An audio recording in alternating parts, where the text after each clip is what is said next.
Est-ce que tu manques de crédibilité au travail? Est-ce que tu as l'impression que ce que tu dis manque de brio, manque de charisme, que tu manques d'éloquence et donc que ta parole n'est pas assez crédible, pas assez prise au sérieux? Dans cette vidéo, justement, le but, c'est de te donner les outils pour que toi, tu puisses devenir éloquent au travail, devenir une personne dont la parole sera écoutée. Et je vais te donner 3 clés qui t'aideront à bien t'exprimer. On est parti.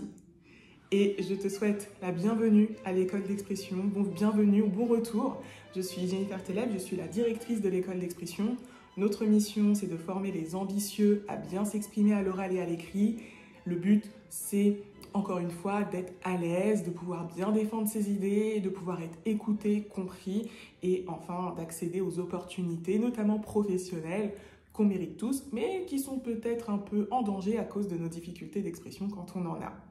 Et si tu veux aller plus loin dans ta formation, gratuitement, on t'invite à t'inscrire à notre masterclass gratuite, comme je l'ai dit, pour bien s'exprimer en 7 jours. Ça va te donner des premières étapes si tu veux avoir des résultats rapidement à suivre pour t'exprimer en 7 jours. Et le lien est juste sous cette vidéo. Alors, la première clé pour bien s'exprimer au travail et devenir éloquent au travail, elle est fondamentale et j'en entends peu parler. Donc, note-la bien. C'est d'utiliser des structures de discours qui existent déjà. Qu'est-ce que j'entends par structure de discours? J'entends par là des canevas, des plans, des types de plans qui existent dans une situation professionnelle donnée. Donc, je vais prendre l'exemple de la lettre de motivation.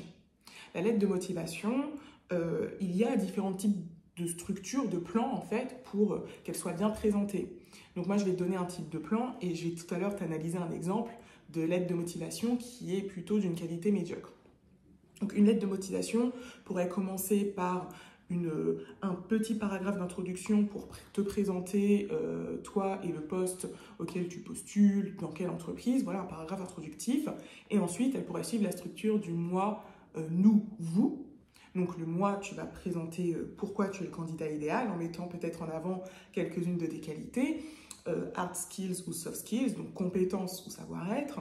Tu pourrais ensuite, dans le nous, montrer comment ton parcours, tes compétences, tes expériences te permettront dans l'entreprise, dans la structure que tu vas rejoindre, de réussir les missions. Donc en donnant peut-être des exemples concrets d'activités que tu as effectuées. Et le vous, ça peut concerner par exemple parler de l'entreprise dans ses valeurs, dans certaines de ses caractéristiques et expliquer ce qui te plaît et pourquoi tu as envie de travailler dans cette entreprise. Pourquoi je vous donne cet exemple-là? Parce qu'il existe plein de structures. Peut-être que vous avez des rapports à rédiger, des notes de synthèse et le réflexe, c'est quoi? Ça va être de taper sur votre moteur de recherche exemple 2 et vous mettez le nom du document. Exemple 2, lettre de motivation. Exemple 2, X. Voilà, ça va être très important. Il y a aussi l'intelligence artificielle qui existe, mais on sent très bien quand une rédaction n'est pas maîtrisée, donc ça ne réglera pas tous vos problèmes. L'idéal, moi je trouve, c'est vraiment de s'inspirer de structures qui sont faites, qui existent déjà et de les adapter à vous, votre profil, votre personnalité et au contexte professionnel de l'entreprise. Donc. Et là, je vais vous analyser justement une lettre de motivation qui malheureusement ne respecte pas une structure type, est déstructurée et manque de qualité et donc là, n'est pas du tout éloquente. Là, tu vois un exemple en fait d'une lettre de motivation qui n'est pas de bonne qualité. Je suis sur le site Studirama, si cela t'intéresse bien sûr, et tu peux taper ça sur un moteur de recherche et tout voir. Donc là, on a l'exemple déjà, rien que visuellement, on voit que les codes de la structure ne sont pas respectés et toi, quand tu vas vouloir être éloquent et écrire un texte de qualité, il va falloir que tu respectes ces codes de structuration visuelle, ça se voit. Donc, dans une lettre de motivation, on doit avoir l'adresse évidemment de la personne qui l'envoie, mais aussi l'adresse du destinataire. Il faut qu'il y ait un objet, etc. Il y a des éléments qui ne sont pas respectés. C'est pas le plus important. Le plus important, c'est le cœur. Là, on voit, j'ai l'honneur de venir très respectueusement solliciter votre haute bienveillance, de bien vouloir me postuler. Ok. Donc là, déjà, dans la structuration de la phrase, elle est très longue, j'ai perdu mon souffle en cours de route. Il y a des coquilles, je n'ai pas parlé de l'orthographe en premier, hein. Il y a une analyse aussi au-dessus, bien sûr. Mais je n'ai pas parlé de l'orthographe en premier parce que c'est le plus évident. Mais avant même de lire, on voit déjà que c'est pas bon. Donc, orthographe, les phrases qui sont trop longues, donc une syntaxe qui n'est pas assez maîtrisée. Et je suis ingénieur d'État en informatique, préparant un master professionnel. Donc là, par exemple, on voit que dans les codes de la présentation de soi au travail, c'est très descriptif et la personne ne parle pas de ses compétences, ne parle pas de son expérience et en quoi ça va servir l'entreprise. On voit aussi qu'il n'y a pas le code de personnalisation. La personne ne mentionne pas l'entreprise, ne mentionne pas les spécificités de l'entreprise. Donc, c'est une lettre que la personne peut envoyer à 100 entreprises différentes.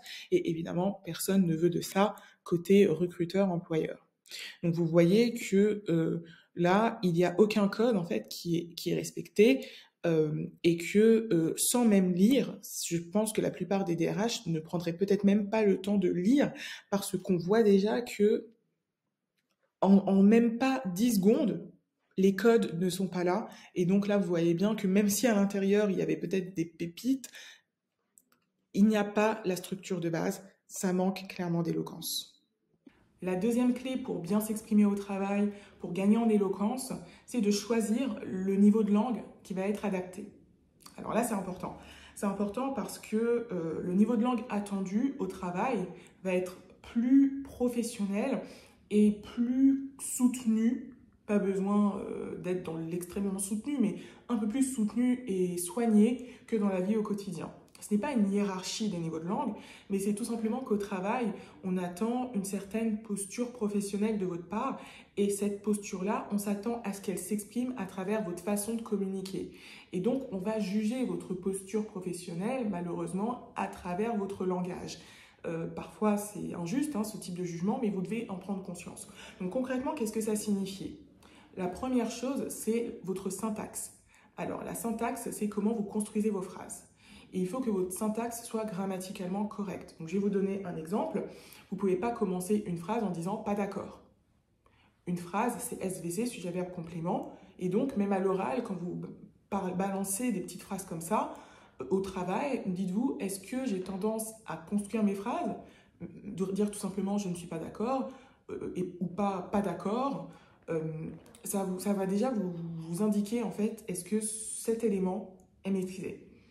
Un autre élément important, c'est d'éviter les familiarités. Et notamment dans certaines constructions de phrases, encore une fois, je pense à la double négation. Par exemple, dire « je n'aime pas » et « pas j'aime pas ». Vous voyez que « je n'aime pas », il y a le « ne pas », c'est la double négation.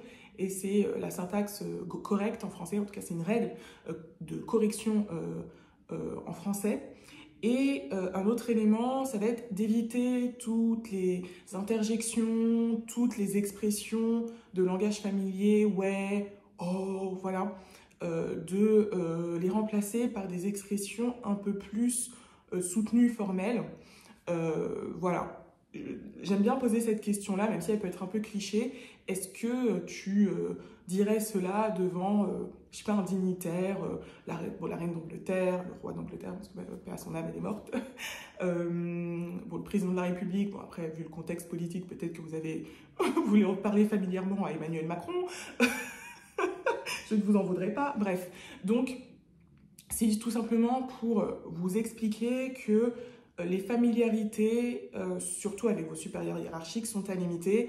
Et moi, je me souviendrai toujours, en fait, de l'anecdote quand je travaillais dans le conseil d'un des consultants qui, lors d'un after-work, donc un dîner un peu informel, mais avec des supérieurs hiérarchiques, avait trop bu. Et donc, cet assistant a commencé à parler avec beaucoup trop de familiarité avec vraiment le chef de notre secteur, de notre direction, et en lui tapant dans le dos et tout, enfin, vraiment, quoi, comme si c'était son poteau, quoi, son pote. Et malheureusement, voilà, ce consultant, il est resté un peu, mais pas très longtemps. Et il est devenu la risée de tout le monde. Donc là, je vous donne quelque chose d'extrême. Et l'alcool n'aide pas. C'est pour vous dire qu'au travail, vos collègues ne sont pas vos amis. Et peut-être qu'ils deviendront vos amis, mais quand vous êtes dans le monde professionnel, même dans les temps informels, ne vous conduisez pas exactement comme avec vos potes, parce que ça pourra vous porter préjudice et ça réduira votre éloquence. Parce que votre discours n'aura pas la même portée, vous serez moins crédible. Et le dernier élément, c'est l'élocution de qualité. Est-ce que quand vous parlez, vous articulez, vous prononcez tous les sons? Ça, c'est un élément fondamental. La troisième clé, elle est très importante aussi, c'est votre posture. Est-ce que tu adoptes une posture éloquente? Je vais te donner des caractéristiques. Et ce qui va t'aider à avoir une posture éloquente, c'est de développer une posture plus confiante, plus assertive. Ta capacité à t'affirmer, à être là, à être présent et à être fier, à être confiant, parce que sinon, si on sent une posture un peu vautrée, un peu cachée, ça va biaiser l'interprétation de ton discours et on va malheureusement juger ce que tu dis au regard de ta posture, comme toujours. C'est ça un peu le bémol du jugement social, c'est que l'expression verbale et non verbale influence énormément la façon dont votre discours sera perçu. Et les bases de l'éloquence au travail, c'est donc d'avoir une posture de confiance. Concrètement, ça passe par quoi? Ça passe par le corps aussi. Votre corps est votre allié. Et donc, adopter une gestuelle qui va être claire, plutôt que quelque chose d'un peu, comme je vous ai dit, voilà, un son un peu trop rigide, une posture un peu... trouver un équilibre qui soit en lien avec votre personnalité et aussi un certain niveau de professionnalisme qu'on attend. Ce n'est pas toujours évident, mais c'est important. Un autre élément, c'est la verticalité du corps. Est-ce que vous tenez votre dos? Parce que quand vous allez tenir votre dos, vous allez pouvoir davantage projeter votre voix, tandis que quand vous êtes comme ça, déjà le son, il va vers le bas, donc on n'est pas bon. Donc, est-ce que vous projetez votre voix? Le regard ensuite, est-ce que vous regardez les gens? L'éloquence, c'est aussi la capacité à captiver. Donc, si vous parlez comme ça, versus je regarde, mon corps est droit, mon énergie est tournée vers l'autre, votre discours aura beaucoup plus de portée. Et la voix, une élocution qui va être claire, pour beaucoup, vous êtes très hésitant dans votre élocution, donc on est un peu perdu en vous écoutant. Vous pouvez affirmer, ne pas être sûr de vous, hein. Je ne suis pas sûre de ce que je suis en train de dire. Voilà, je le dis de façon claire et affirmée. Voilà, soyez clair quand vous parlez. Et être clair quand vous parlez, ça ne veut pas dire que vous savez tout, que vous avez toujours raison et que vous êtes merveilleux, un ange qu'il faut tout le temps suivre. Ça veut tout simplement dire que ce que vous dites, il faut le prendre en compte. Et vous voulez qu'on le prenne en compte. Parce que le message inconscient que vous envoyez, quand vous êtes très hésitant dans votre posture et dans votre élocution, c'est que finalement, votre intervention, vous n'en êtes pas sûr. Donc nous, ça veut dire qu'on retient que, bon, quelqu'un a dit ça, mais ça n'avait pas l'air très important, visiblement. Et ce sont des signaux comme ça qui sapent votre éloquence. Et l'éloquence doit reposer vraiment sur ses fondations. J'espère que vous avez écrit ces notes-là, parce que sans ces éléments-là, il n'y aura pas d'éloquence au travail. Et avec ces éléments-là, vous apparaîtrez vraiment comme une personne crédible, digne de confiance, avec un discours qui va beaucoup plus porter que si vous n'avez pas ces fondations. J'espère que ça vous a plu et on se retrouve à la prochaine vidéo. Salut!